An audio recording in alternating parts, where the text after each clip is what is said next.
The Orion space station hung like a jeweled spider in the darkness of space, its 8 massive arms extending from a central hub that glowed with artificial light. It was built specifically for this purpose, to host the first galactic peace summit between the major powers of the known universe. Inside the Grand Hall, 5 alien representatives stood in a loose circle, each keeping a careful distance from the others. They had arrived within the past hour, and though they pretended to be at ease, every one of them was sizing up the competition. "They say humans are joining us," rumbled Admiral Trock, his thick gray skin wrinkled with age and experience. Standing, nearly 8 feet tall, his massive shoulders were draped with a cape made from the hide of some fearsome creature. "I thought this was meant to be a meeting of significant military powers." Commander Vex clicked her mandibles together in what passed for laughter among her kind. Her exoskeleton shimmered with an iridescent blue that matched her 4 eyes. Perhaps they were invited as a courtesy. Their system is positioned at an important jump point after all. "Their ships are primitive boxes of metal," said High Marshal Gorn, whose translucent skin revealed pulsing organs underneath. His voice was surprisingly deep for his slender form. "I've seen the reports. They've barely mastered fusion propulsion." War Priest Luma floated a few inches above the floor, her body wrapped in shimmering robes that concealed everything except her glowing yellow eyes. "Do not underestimate a species simply because they appear weak. Sometimes the smallest creatures carry the deadliest venom." Fleetmaster Drez, the smallest of the 5 but with the largest head proportionally, tapped his 3-fingered hand against the datapad he carried.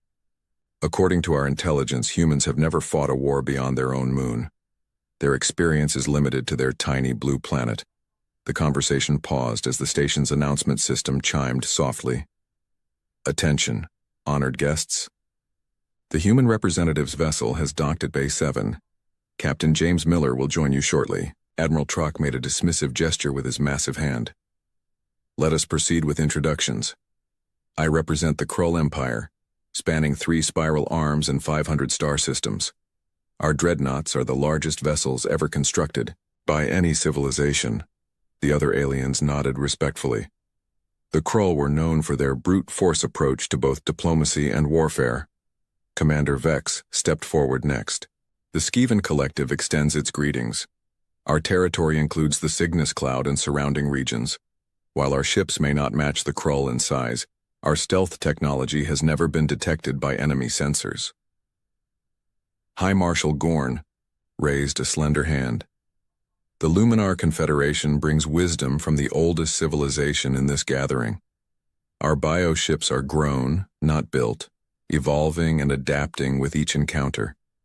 They heal themselves in battle and learn from every engagement."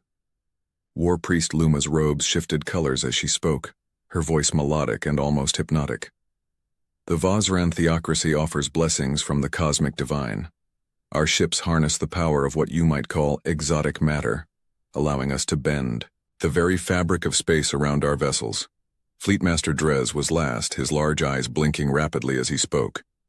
"The Tecton Network brings greetings. Our drone swarms operate as a unified consciousness, thousands of vessels moving with perfect coordination. No single ship can survive, but together, they are unstoppable." Just as Drez finished speaking, the doors to the Grand Hall slid open with a soft hiss. All 5 aliens turned to see the human representative enter. Captain James Miller was average, by human standards, just under 6 feet tall with broad shoulders and a trim build. His uniform was dark blue with minimal decorations, a stark contrast to the elaborate outfits of the aliens. His face was weathered but not old, with alert blue eyes that seemed to take in everything at once. "Forgive my late arrival," Miller said, his voice calm and measured. "My ship encountered an unusual stellar phenomenon that required investigation." He moved into the circle, standing straight but not stiff. "Captain James Miller, representing the United Earth Defense Force." Admiral Trock looked down at the human with barely concealed disdain. "We were just discussing our respective military capabilities, Captain. Perhaps you would like to share yours?" Miller smiled slightly. "I'm here to listen and learn, Admiral." Earth is new to galactic politics. We understand our place. The 5 aliens exchanged glances, a mixture of smugness and relief passing between them. This human would be easy to manipulate if he already acknowledged his inferiority. Perhaps a tour of the station before our formal meetings begin, suggested Commander Vex, her mandibles clicking softly. I understand there's an observation deck with an excellent view of our vessels. An excellent suggestion, rumbled Admiral Trock. Captain Miller should see what real military power looks like. As they moved toward the exit, Miller fell into step beside War Priest Luma. Unlike the others, she had not shown obvious contempt for the human. They underestimate your kind, she said softly, her voice pitched so only Miller could hear. I sense there is more to humans than what we have been told. Miller's expression remained neutral. People often see what they expect to see, War Priest. It can be a significant advantage. The group entered a large elevator that would take them to the observation deck. As they ascended, the conversation turned to technical specifications and battle tactics, each alien representative trying to impress the others without revealing too much. Miller remained quiet, occasionally nodding or asking a simple question that revealed nothing about Earth's capabilities. His eyes, however, missed nothing. He studied each alien carefully, noting their posture, their tone, how they interacted with the others. When they reached the observation deck, Admiral Trock moved immediately to the viewport, gesturing proudly at a massive vessel that dwarfed the station itself. The Krull Devastator, he announced. 10 kilometers long, weapons capable of cracking a small moon. Nothing in the galaxy can stand against it. The other aliens moved to point out their own vessels, each impressive in its own way. The Skaven ship was sleek and barely visible even when they knew where to look. The Luminar vessel pulsed with organic light, changing colors and patterns like a living thing. The Vosran ship seemed to bend light around it, its true shape impossible to determine. The Tecton vessel was actually a cluster of thousands of smaller craft, moving in perfect unison. Captain Miller said nothing, but his gaze drifted past the alien vessels to the edge of the station's sensor range, where a small, unremarkable ship waited patiently in the darkness. And your vessel, Captain Miller? Asked Fleet Master Drez, his tone suggesting he was merely being polite. Miller turned from the viewport. The UEFS Sentinel. Nothing special by your standards, I'm sure. But she gets the job done. As the aliens turned back to admire their own ships, Miller's eyes returned to the distant darkness, a subtle smile playing at the corners of his mouth. The observation deck of Orion Space Station offered a panoramic view of the surrounding space. Stars twinkled distantly, but they were overshadowed by the massive alien vessels positioned strategically around the station. These ships were not just transportation. They were statements of power. Admiral Trock cleared his throat, a sound like rocks grinding together. Perhaps, Captain Miller, you would care to hear more about our respective fleets? As newcomers to galactic politics, humans should understand the established powers. Miller nodded politely. I would appreciate that, Admiral. The massive alien smiled, revealing rows of blunt teeth. The Krull Empire has 5,000 years of space warfare experience. Our dreadnoughts, like the Devastator you see before you, are unmatched in firepower. He pointed to the enormous vessel outside the viewport. That ship carries planet-killer weapons. One shot can crack continental plates. We once demonstrated this on a rebellious moon colony. The other aliens shifted, uncomfortably. Trock's casual mention of destroying a populated moon spoke volumes about Krull military doctrine. The hull is 50 meters of compressed ultra-metal, Trock continued proudly. No conventional weapon can penetrate it. We have destroyed 15 enemy fleets without losing a single dreadnought. Miller's expression remained neutral as he nodded. Impressive engineering. Commander Vex stepped forward, her iridescent exoskeleton catching the light. Brute force is one approach, Captain Miller, but the Skaven Collective prefers subtlety. Her mandibles clicked rapidly in what might have been amusement. Can you see our flagship? Miller looked through the viewport, scanning the space where she gestured. There seemed to be nothing there except distant stars.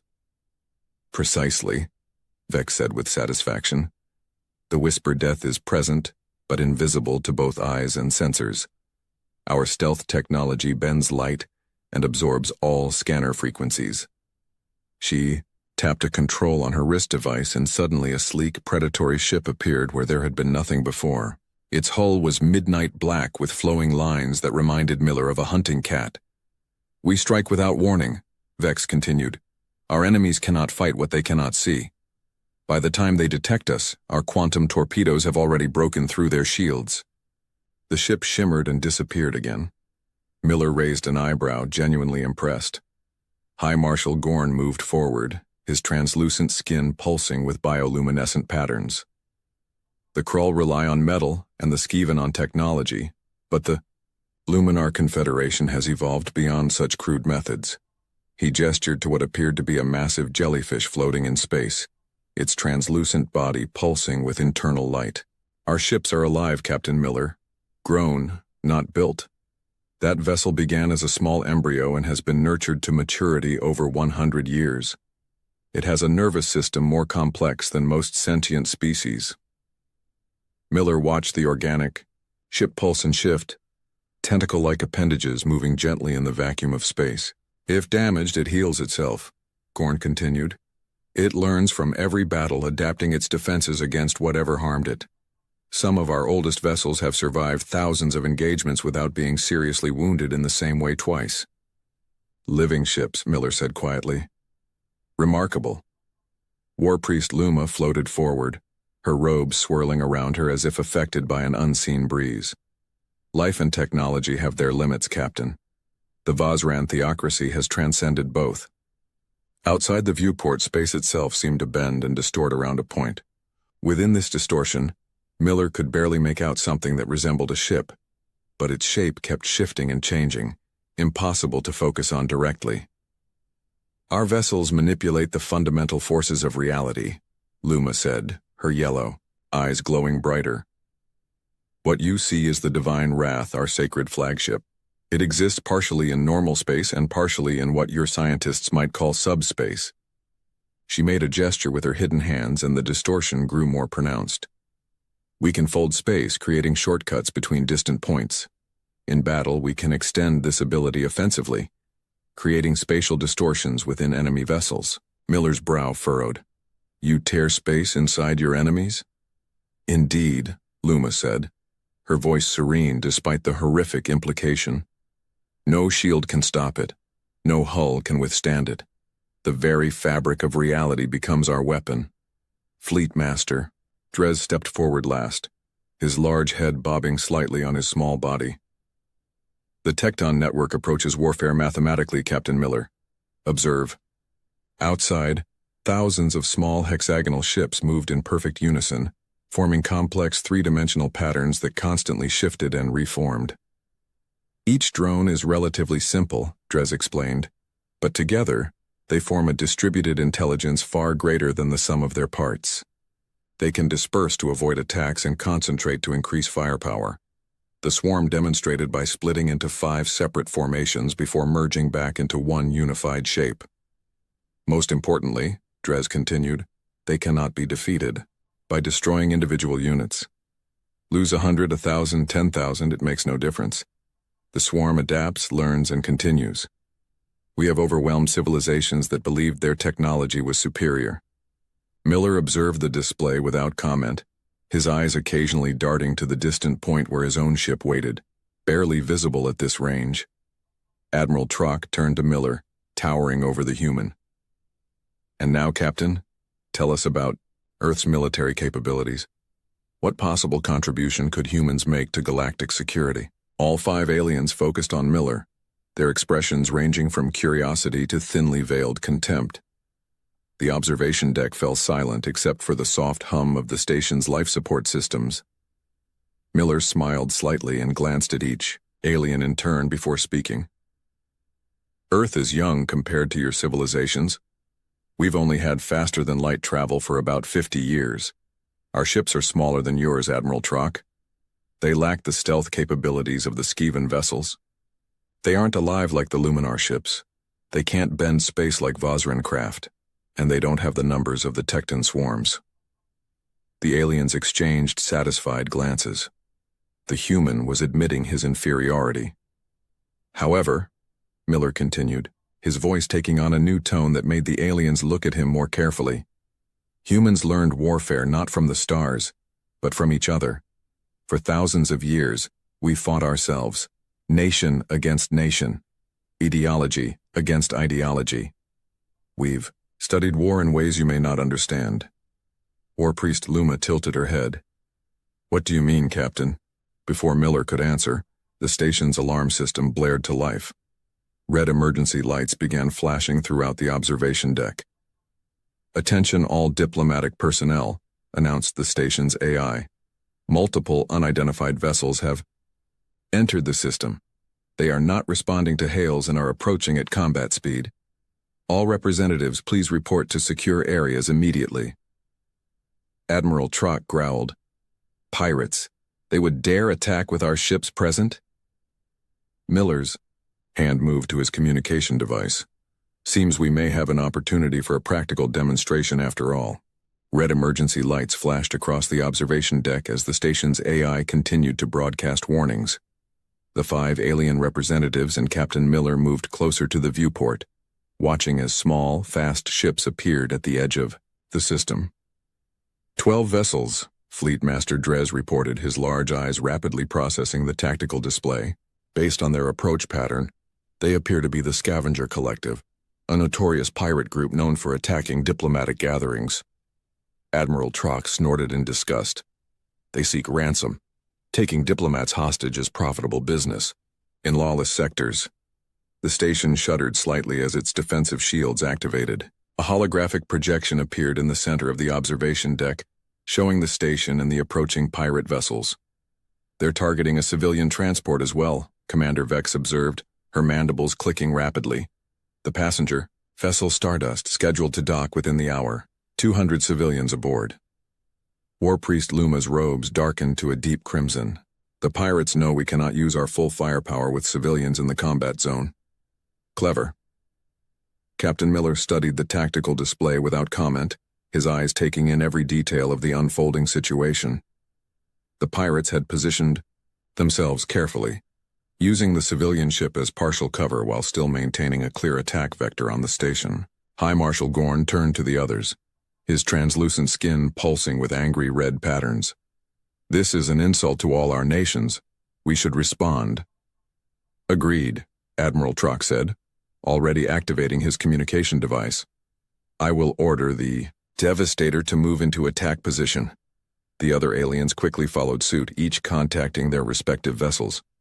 Captain Miller quietly tapped his own communicator once, sending a brief encoded signal. Station Security Chief Bren, a stocky four-armed alien with gray skin, entered the observation deck and approached the group. Honored representatives, we must move you to the secure diplomatic quarters immediately. The station's defenses are formidable, but your safety is our priority. Admiral Trock waved one massive hand dismissively. Your concern is noted, security. Chief, but unnecessary. Our vessels will handle these vermin. The other representatives nodded in agreement. Commander Vex stepped forward. Before we retreat to safety, perhaps we should determine which of our forces can most efficiently resolve this situation. Fleet Master Drez blinked rapidly, his species equivalent of a smile. Are you suggesting a competition, Commander? I am, Vex replied. Each of our nations claims superior military capability. Here is an opportunity to demonstrate it in a controlled environment against a real threat. High Marshal Gorn's skin rippled with interest. A practical demonstration would be more illuminating than mere words. War Priest Luma floated slightly, higher, her yellow eyes brightening. The divine will show favor to the most worthy. Admiral Trock laughed, a booming sound that echoed across the deck. A contest, then. My dreadnought will obliterate these pirates before your ships can even power their weapons. The 5 alien representatives turned to Captain Miller, who had been quietly observing their exchange. Will Earth participate in this demonstration, Captain? Admiral Trock asked, his tone making it clear he didn't expect much from the human vessel. Miller smiled slightly. The UEFS Sentinel will respond as needed. Security Chief Bren looked alarmed. Representatives, I must protest. This is not a sporting event. These are dangerous criminals with sophisticated weapons. All the more reason to destroy them quickly, Admiral Trock replied. Now shall we establish the parameters of our contest? The aliens gathered around the tactical display, ignoring the security chief's concerns. They quickly agreed on rules. Each ship would engage the pirates independently, with station sensors tracking combat effectiveness, response time, and civilian protection metrics. The station's AI will judge the results impartially, Commander Vex stated. Lethal force is authorized, but the civilian vessel must remain unharmed. They each sent updated orders to their ships while Captain Miller watched in silence. When they finished, he sent a brief message of his own. Perhaps we should observe from the command center, Fleet Master Drez suggested. It offers better tactical displays than this observation deck. The group moved through the station corridors, arriving at a large circular room filled with holographic displays and monitoring equipment. The station's command staff worked at various stations, tracking the pirates' approach and coordinating defense measures. A large central display showed the 5 alien battleships moving into position. Each was impressive in its own way. The massive Krull dreadnought, like a floating city of weapons. The nearly invisible Skeven stealth ship, detectable only by a slight distortion effect. The pulsing organic Luminar vessel, its tentacle-like appendages extending toward the enemy.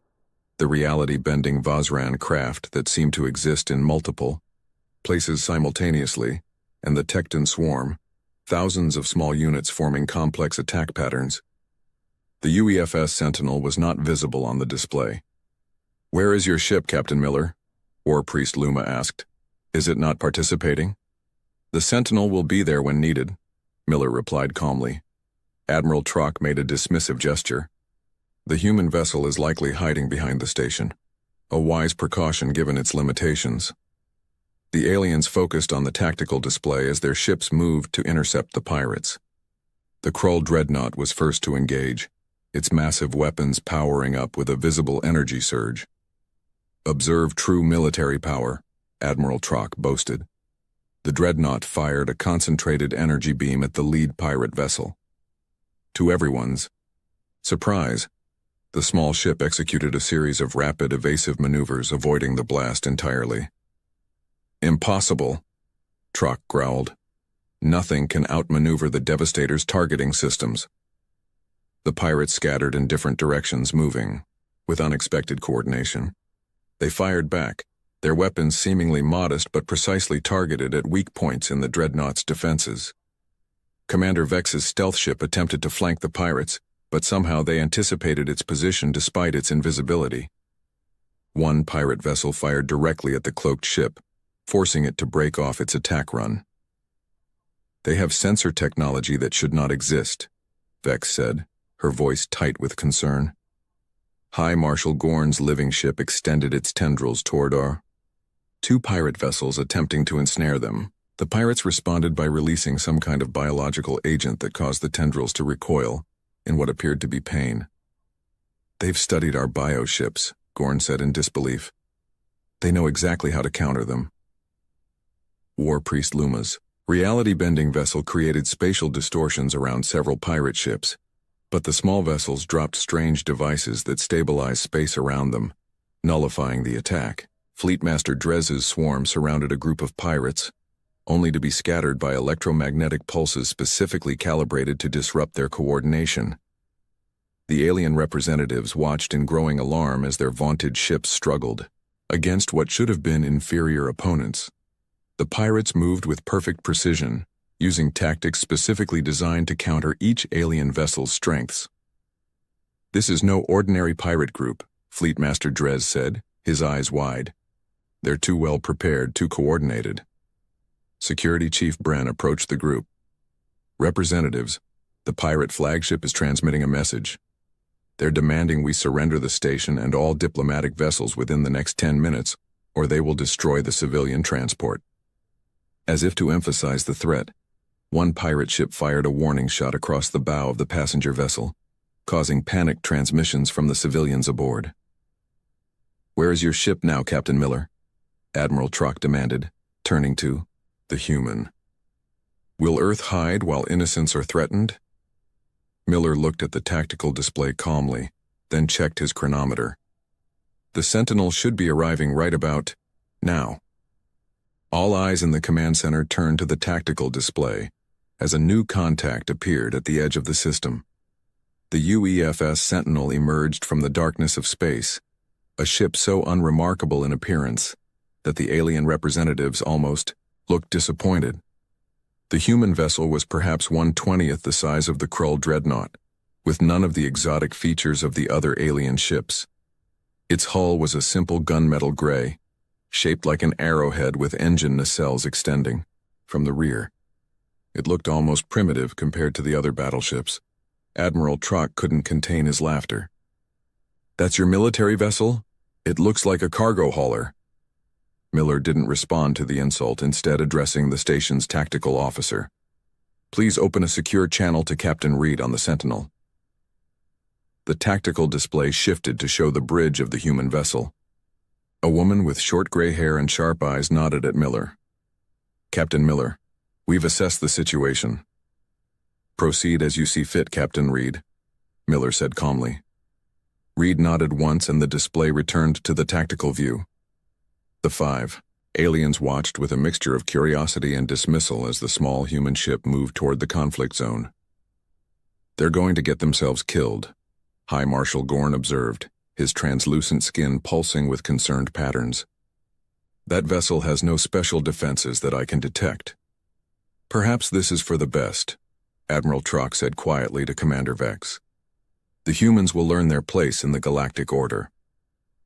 The UEFS Sentinel accelerated suddenly, its engines flaring with unexpected power. It moved with a speed that surprised the alien observers, darting toward the pirate vessels with remarkable agility for a ship of its size. The pirates noticed the new arrival, and 3 of their ships broke formation to intercept. They fired energy weapons similar to those that had proven effective against the alien battleships. What happened next left the alien representatives speechless. The Sentinel executed a series of rapid maneuvers that seemed impossible for its structural design, avoiding every shot with precise movements. It didn't rely on advanced shielding or exotic technology. It simply wasn't where the weapons fire landed. "Interesting tactics," Fleet Master Drez observed, his large eyes blinking rapidly. "They're using minimal power for maximum effect." The human ship suddenly changed course, heading directly toward the pirate flagship. 2 more pirate vessels moved to block its path, unleashing a barrage of weapons fire. The Sentinel rolled and pitched, threading a path through the incoming fire that left minimal energy trail and conserved momentum. "Their pilot is exceptional," Commander Vex admitted, her mandibles clicking in appreciation of skill. The Sentinel fired for the first time, not the massive energy weapons of the Krull or the exotic armaments of the other aliens, but precise, targeted shots that hit vulnerable points on the pirate vessels. One shot disabled an engine, another took out a weapons array, a third disrupted a communications dish. "They're not trying to destroy them," War Priest Luma realized, her yellow eyes widening. "They're surgically disabling them." The tactical display showed the Sentinel executing a complex maneuver that brought it between the pirates and the civilian transport. 3 small objects detached from the human vessel, accelerating toward separate pirate ships. "Missiles?" Admiral Trock asked, leaning forward. The objects weren't missiles, however. As they reached their targets, they attached to the hulls of the pirate vessels and emitted some kind of energy pulse. The affected ships suddenly lost power, drifting helplessly. "EMP devices calibrated to their specific shield frequencies," Fleet Master Drez said with growing respect. "The humans analyzed their technology and developed a countermeasure in minutes." The remaining pirates regrouped, attempting to surround the Sentinel. The human ship responded by releasing what appeared to be a cloud of small metallic particles. As the cloud expanded, it created sensor distortions that confused the pirates' targeting systems. Under this cover, the Sentinel performed a series of rapid-fire maneuvers, darting from one pirate vessel to another, systematically disabling their primary systems with surgical precision. It wasn't the overwhelming force of the Krull, the stealth of the Skaven, The adaptability of the Luminar, the spatial manipulation of the Vazran, or the numerical advantage of the Tecton, it was something else entirely, something the aliens hadn't seen before. "What is this combat style?" Admiral Trock demanded, turning to Miller. Miller finally spoke, his voice calm but carrying a note of pride. "Earth was never united until recently, Admiral. For thousands of years humans fought each other. Nation against nation, army against army. We had to develop military doctrine without the advantages your species had." The aliens watched as the HER Sentinel continued its dance through the pirate fleet, never staying still, never presenting the same aspect twice, always finding the perfect angle for its attacks. "We couldn't rely on overwhelming size," Miller continued.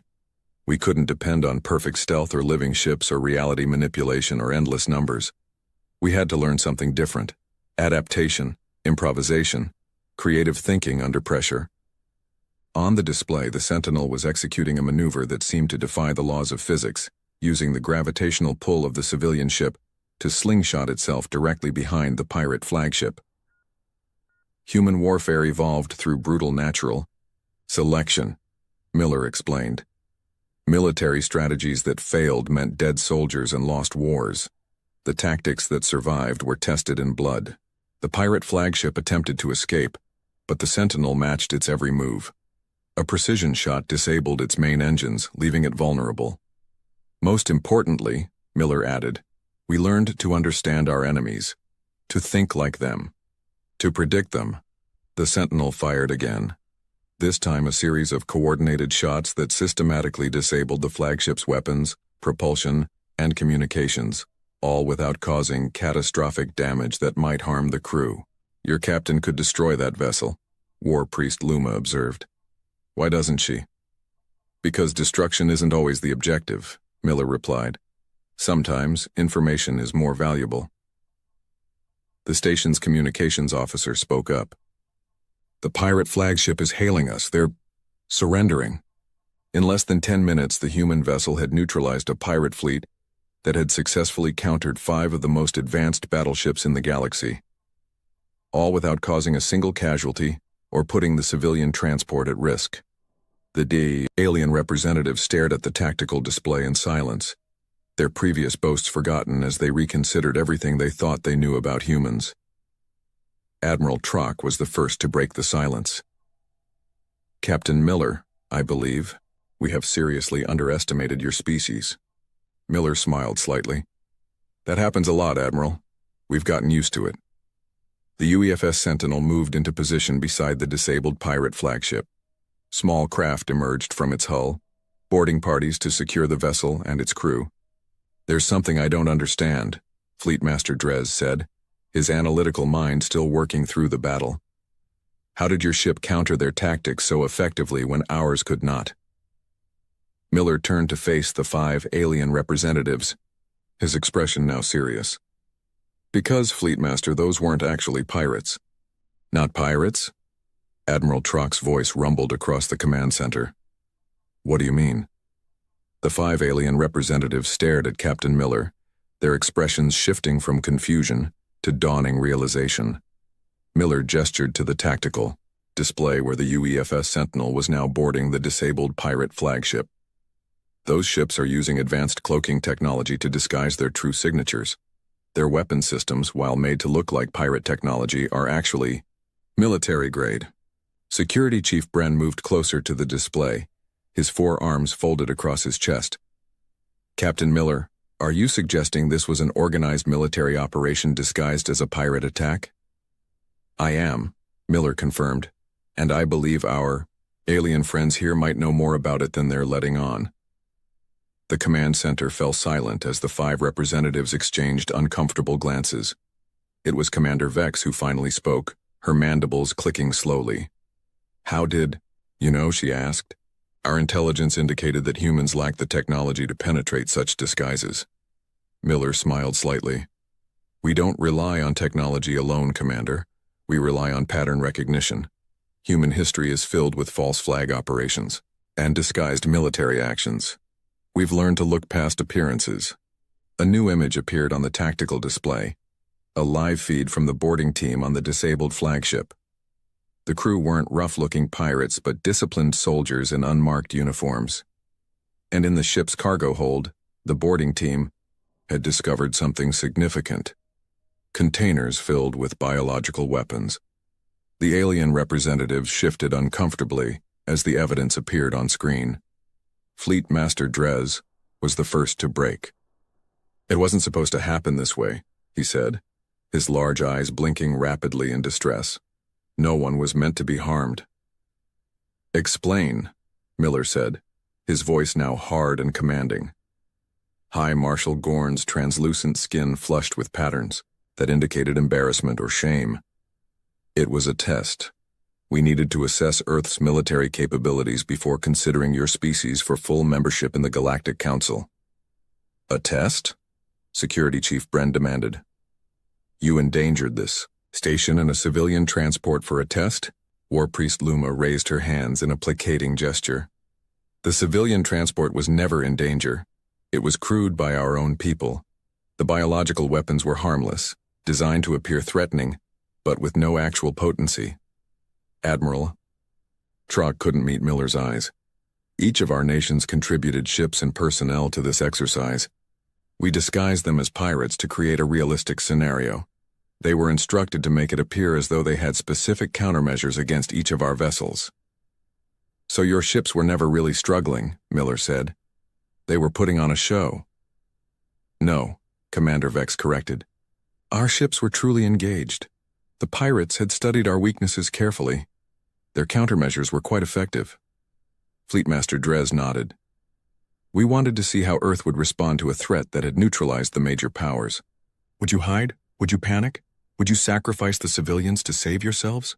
Miller looked at each alien representative in turn. "You could have simply asked for a joint exercise." "You would have prepared," War Priest Luma explained. "We needed to see your natural response." On the tactical display, the UEFS Sentinel had completed its boarding operation. The pirate crew had surrendered without resistance once their true identities were known.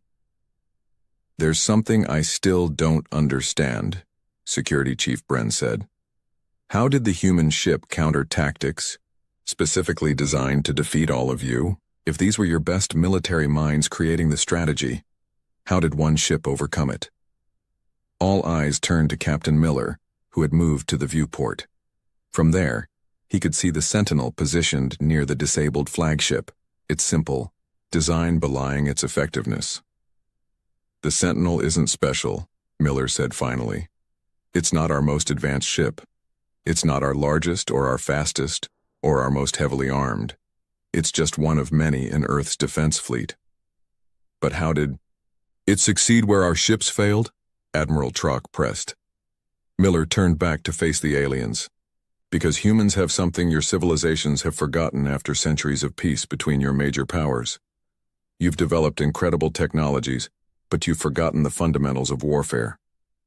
He walked to the tactical display and replayed the Sentinel's approach. "Notice how it never uses the same maneuver twice? How it adapts instantly to changing situations? How it analyzes the enemy's patterns and exploits them?" The aliens watched closely this time, seeing details they had missed before. "Human ships are designed with redundant systems," Miller explained. "If one approach fails, we switch to another. If that fails, we try something else. We assume our best plans will fall apart in the chaos of battle, so we train our people to improvise." Commander Vex's mandibles clicked thoughtfully. "Your technology isn't superior. Your strategy is." "Exactly," Miller said. "You see, the true strength of Earth isn't in our ships. It's in how we think, how we adapt, how we overcome challenges that should, by all reasonable measures, defeat us." The command center door slid open and Captain Reed of the Sentinel entered, flanked by two officers. She was shorter than Miller, with sharp eyes that missed nothing and the confident bearing of someone who had seen combat. "Captain Miller," she acknowledged with a nod. "The situation is secure. The pirates have admitted to the exercise and have provided full details of their operation." "Thank you, Captain Reed," Miller replied. "An excellent display of Earth's capabilities." Reed smiled slightly. Just doing our job, sir. Admiral Trock stepped forward, towering over the humans but somehow no longer seeming as intimidating. Captain Reed, your ship and crew performed admirably. I would like to formally apologize for this deception and express my sincere admiration for your tactics. The other aliens joined in similar expressions of respect, their earlier condescension completely gone. The Galactic Council session begins tomorrow, High Marshal Gorn said, his skin now pulsing with patterns of respect and admiration. After what we've witnessed today, I believe Earth's application for full membership will receive unanimous support. Commander Vex nodded. And perhaps, if you're willing, we could establish joint training exercises. I believe all our forces could learn from your unique perspective. Miller and Reed exchanged glances. This had been their mission all along, to demonstrate that humans deserved a place among the galactic powers, not because they had the biggest ships or the most exotic technology, but because they brought something different to the table. We would be honored, Miller said. Earth has much to learn from your civilizations as well.